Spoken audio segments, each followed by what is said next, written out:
don't marry him. The whisper slid into my ear just as I stood before the mirror in my wedding dress. I turned sharply, my pulse stuttering. A strange woman stood behind me, elegant, unfamiliar, and watching me with unsettling certainty. "Go home early today," she said softly, "and you'll understand why." "What are you talking about?" I asked, my voice barely audible. But before I could say another word, she disappeared into the crowd of brides and stylists, as if she had never been there at all. "Is everything all right?" the consultant asked. "Yes," I replied automatically, forcing a smile. "Just nerves." But it wasn't nerves, it was fear. I didn't tell anyone, not my friends, not my mother, and certainly not my fiancé, Daniel. I convinced myself it was nothing, a jealous stranger, a cruel prank, pre-wedding anxiety. Still, her words echoed in my mind like a curse. "Go home early, and you'll understand why." That evening, instead of attending the celebratory dinner Daniel had planned, I drove home alone. The setting sun painted the sky in shades of crimson, and with every mile, a strange dread tightened around my chest. The house was dark when I arrived, silent, too silent. My hands trembled as I unlocked the door and stepped inside. The air felt wrong, heavy, unfamiliar. Then I heard it, a soft sound, a whisper, a laugh, and the moment I walked further in, I froze. The sound came again, soft, breathless, unmistakable. A woman's laugh. It drifted from upstairs. For a moment, I couldn't move. My heart pounded so violently it felt as though it might tear through my chest. Every instinct told me to leave, to pretend I'd heard nothing. But I didn't. Slowly, silently, I stepped inside and closed the door behind me. The house smelled faintly of Daniel's cologne. Warm, familiar, and suddenly suffocating. Another sound echoed through the silence. A whisper. Low. Intimate. My stomach twisted. Each step toward the staircase felt heavier than the last. My heels clicked softly against the marble floor, and I slipped them off, gripping them tightly in my trembling hands. Barefoot, I climbed the stairs, one step, then another. The voices grew clearer with every inch I moved closer to the bedroom. A woman's giggle. Daniel's voice followed, gentle, amused, unmistakable. "I can't wait," he murmured. My breath caught in my throat. The bedroom door was slightly ajar, a thin beam of golden light spilling into the dark hallway like a silent invitation to heartbreak. My fingers trembled as I pushed it open, and in that moment, my world shattered. There he was, Daniel, standing beside the bed. And wrapped in his arms was a woman wearing nothing but delicate white lace, lace identical to my wedding dress. Then she turned toward me, and the blood drained from my face. It was the same woman from the bridal boutique. My breath caught in my throat. It was her, the same woman from the bridal boutique. She stood there, wrapped in white lace, her lips curved into a knowing smile, as if she had been expecting me all along. Daniel turned at the sound of the door. The moment his eyes met mine, the color drained from his face. "Emily," he whispered. The room fell silent, thick with betrayal. I couldn't speak. My fingers trembled at my sides as reality settled over me like ice. This wasn't a misunderstanding. This wasn't a nightmare. This was the truth. "You..." My voice cracked. "You warned me." The woman tilted her head calmly. "I told you to come home early." Daniel stepped forward, panic flashing in his eyes. "Emily, it's not what you think. I can explain." "Explain?" I laughed bitterly. "Explain how my fiancé is in our bedroom with another woman on the eve of our wedding?" His silence was answer enough. My heart shattered, but beneath the pain, something colder began to rise. Clarity. "How long?" I asked quietly. Daniel hesitated. "Answer me." "A few months," he admitted, his voice barely audible. Each word struck like a dagger. "And who is she?" I demanded. Before Daniel could speak, the woman met my gaze, her expression steady. "My name is Victoria," she said, "and I'm not just his lover." She took a slow step forward. "I'm his wife." The world tilted beneath my feet as the truth echoed through the room. I married Daniel 3 years ago. And in that moment, I realized the wedding I had been planning was never meant to be mine. "I'm his wife," The words shattered the air between us. For a moment, I couldn't breathe. The room spun, and the walls felt as though they were closing in. My gaze shifted to Daniel, silently begging him to deny it. He didn't. Instead, he lowered his eyes. "I was going to tell you," he muttered weakly. "When?" I asked, my voice trembling. "After the honeymoon? Or after you drained my bank account?" Silence answered me. Victoria folded her arms, her expression calm but not cruel. "I didn't know about you at first," she said, "but when I found out he was planning another wedding, I couldn't stay silent." I stared at her, disbelief clashing with fury. "So you decided to warn me?" She nodded. "You deserved the truth." My heart pounded as realization struck like lightning. "The dress, the venue, the deposits, all paid with your money," she finished quietly. I turned slowly toward Daniel. "You used me." His jaw tightened. "It wasn't like that." "Then what was it?" I demanded.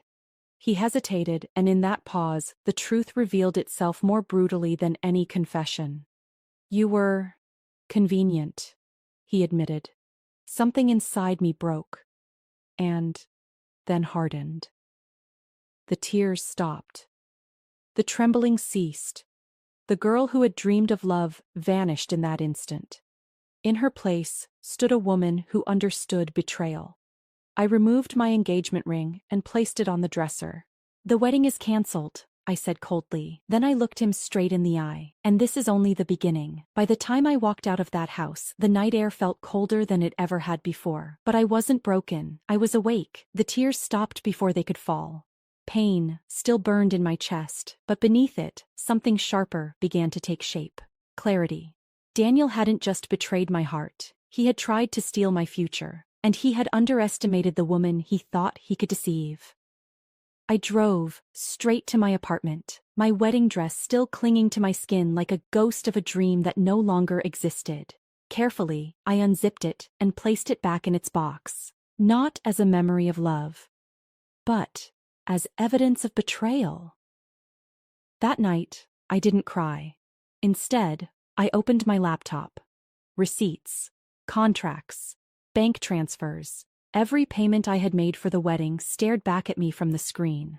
The venue, the caterer, the florist, the honeymoon package, all funded by my savings, all in my name. Daniel had planned everything with precision, assuming I would never question him. But trust leaves a trail, and so does greed, and I intended to follow it. The next morning I met with Victoria at a quiet cafe. She slid a folder across the table, documents, messages, and financial records Daniel had tried to hide. "We finish this together," she said firmly. I met her gaze, determination replacing heartbreak. "Yes," I replied calmly. "We do." Because Daniel hadn't just lied, he had committed fraud, and I was about to make sure he paid for every single word. The evidence was undeniable. Bank statements, contracts, screenshots, voice messages. Every lie Daniel had told was now preserved in black and white. Victoria and I sat across from Rachel Morrison, one of the sharpest attorneys in the city. She reviewed the documents carefully, her expression calm but resolute. When she finally looked up, there was a glint of certainty in her eyes. "This isn't just betrayal," she said. "It's fraud, financial deception, and bigamy. Daniel wasn't just unfaithful, he was a criminal." "And the wedding?" I asked quietly. Rachel slid the contracts toward me. "Every payment came from your accounts. Legally, he has no claim to anything. You're entitled to full restitution and damages." For the first time since that night, I felt something steady settle inside me. Control. Within days, legal notices were filed. The venue canceled his access. His accounts were frozen. His company opened an internal investigation after receiving an anonymous tip, one supported by undeniable proof. The man who once walked with arrogant confidence was now scrambling to save himself. And then came the call. "Emily, please," Daniel's voice pleaded through the phone. "We can fix this. Just talk to me." I remained silent for a moment, letting him feel the weight of uncertainty. "There's nothing to fix," I replied coolly. "Only consequences." He exhaled shakily. "What do you want?" I smiled faintly, my voice calm and unwavering. "The truth, in court." As I ended the call, I realized something profound. This was never about revenge. It was about justice. And justice was finally within reach. The courtroom was silent. Every whisper faded as Daniel stepped forward, his confidence replaced by fear. Gone was the charming man who once promised me forever. In his place stood someone exposed, desperate, cornered, and unraveling. I watched from my seat, calm and composed. This time, I wasn't the victim. I was the truth he couldn't escape. Victoria sat beside me, her presence steady and resolute. Across the aisle, Daniel avoided our eyes, his fingers trembling as he adjusted his tie. Rachel rose gracefully. "Your Honor," she began, her voice clear and precise. "The evidence before this court proves a deliberate pattern of deception, fraud, and bigamy. Documents were presented, financial records, messages, contracts, and legal certificates. Each one dismantled Daniel's lies piece by piece. The judge reviewed the files carefully. The tension in the room was suffocating. Finally, Daniel was called to testify. His voice cracked under oath. "I never meant for it to go this far." Rachel's gaze remained steady.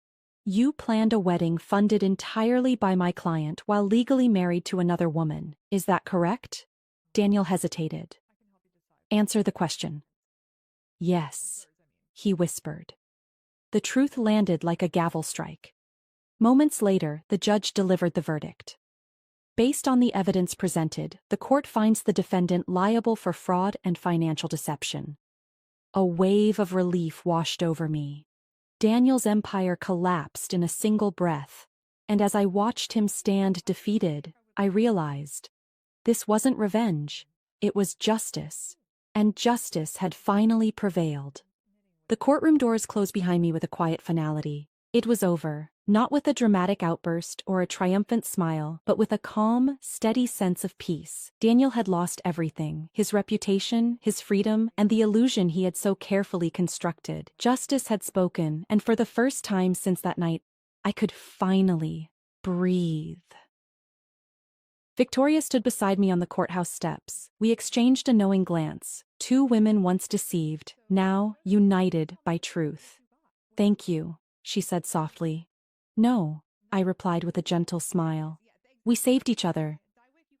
We parted ways not as victims, but as survivors. Weeks later, life felt lighter. The refunds were processed, the accounts restored, and the chaos replaced by clarity. I donated my wedding decor to a charity that organized ceremonies for couples who couldn't afford them. Watching another bride walk down the aisle in happiness felt like closing a chapter with grace instead of bitterness. The dress, however, remained. One quiet evening, I stood before the mirror wearing it once more. But this time, it wasn't for Daniel. It wasn't for revenge or regret. It was for me. I smiled at my reflection, stronger, wiser, unbroken. Then I removed the veil, folded the gown carefully, and placed it back in its box.